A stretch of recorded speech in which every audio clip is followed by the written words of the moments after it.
Matapos respondehan ang unang alarm call, so I guess the alarm company advised that they could hear banging noises. So more than likely it's probably because of the wind, but we'll have to kind of wait and see if there's any merit to it. You kind of have to anticipate that all the alarms are going to be legitimate. Because if you get complacent and automatically assume that it's a false alarm, then that's how people get caught off guard or get hurt. Oh, 37 to 97.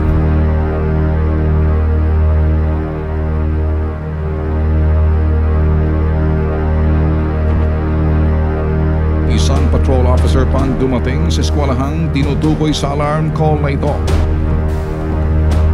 Girls' restroom and the portables. The girls' restroom. Dahil holiday at walang pasok nung araw na iyon, sarado ang eskwelahan. I don't think it's that. Sa info ng reporting party, may nanloob sa saradong eskwelahan.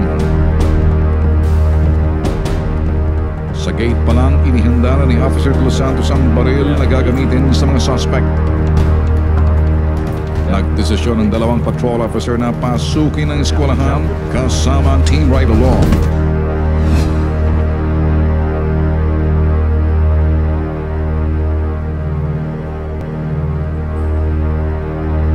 Pumasok na si Officer De Los Santos kasama kanyang backup na isang patrol officer. Medyo may kalapitan to sa police station, isang eskwelahan na kung saan itinawag.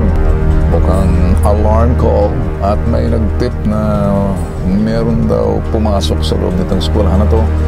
Kaya inakyat kanina ng dalawang patrol officer kasama ng aming cameraman para silipin.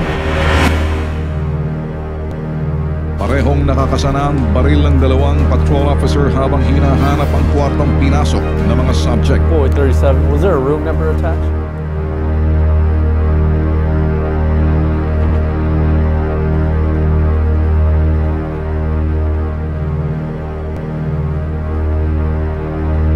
Down there. Matapos i-clear ang unang bahagi ng eskwelahan, matyagang nilibot ng dalawang patrol officer ang buong paligid nito.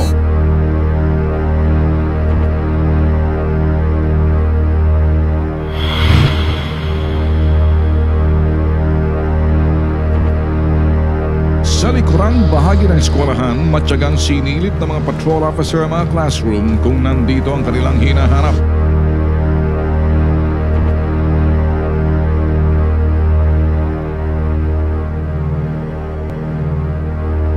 You were in the Army, right?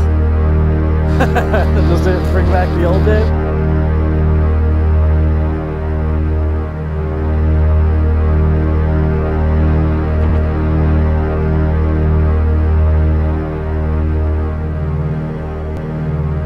Pagdating sa school quadrangle ng eskwelahan, isa-isang chinek ang mga kwarto kung may mga tao sa loob nito.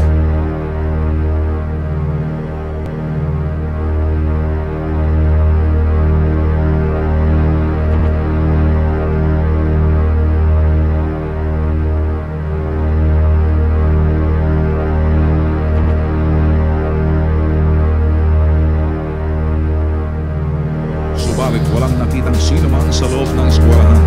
Narinig ko si Officer De Los Santos nagsasalita kasama kanyang backup. Parang wala pa rin sila nakikita roon. So, posible tama yung ating hinala. At sabi nga ni Officer De Los Santos, normal lang daw itong mga ganitong klaseng mga responde. Lalo-lalo na pag malakas ang hangin dahil kung minsan nagtitrigger yung alarm sa lakas ng hangin sa pinto. Kaya paniguro lamang na pinuntahan na ng dalawang mga patrol officers na yan.